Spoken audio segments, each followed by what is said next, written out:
తెలంగాణపై ఇన్నాళ్లు బాబు ఏం చేసినా భరించిన కొందరు తెలంగాణ నేతలు అధినేత తీరుతో విసిగి వేసారిపోయారు. టీ బిల్లుపై బాబు అనుసరించిన వైఖరి పట్ల ఆగ్రహంగా ఉన్న వారంతా టీడీపీని వీడేందుకు రెడీ అయ్యారు. తెలంగాణ ప్రజల్లో విశ్వసనీయత పోగొట్టుకోకూడదని భావిస్తున్న నేతలంతా టీడీపీకి గుడ్ బై చెప్పేందుకు సిద్ధమయ్యారు. ఇప్పటికే కొందరు నాయకులు టీఆర్ఎస్లో చేరేందుకు సిద్ధమవుతున్నారు.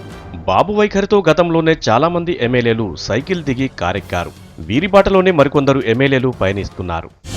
పలువురు నేతలిప్పటికే టీఆర్ఎస్ నాయకత్వంతో చర్చలు జరుపుతున్నట్టు సమాచారం.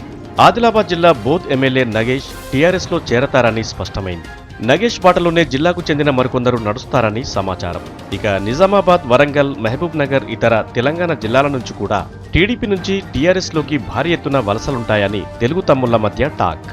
తెలంగాణకు వ్యతిరేకం కాదంటూనే విభజనను ఆపడానికి చంద్రబాబు అన్ని ప్రయత్నాలు చేశారు.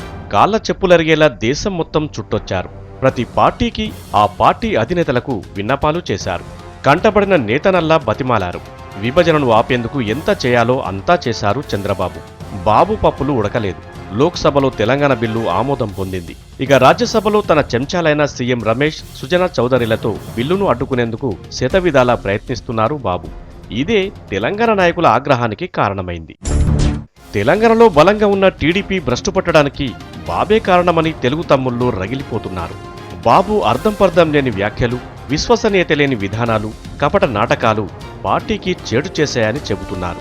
మునిగిపోయే నావలాంటి పార్టీని ఇప్పటికైనా వీడకుంటే పార్టీతో పాటే తాము మునిగిపోవడం ఖాయమనుకుంటున్న వారంతా జంప్ చేయడానికి సిద్ధమవుతున్నారు.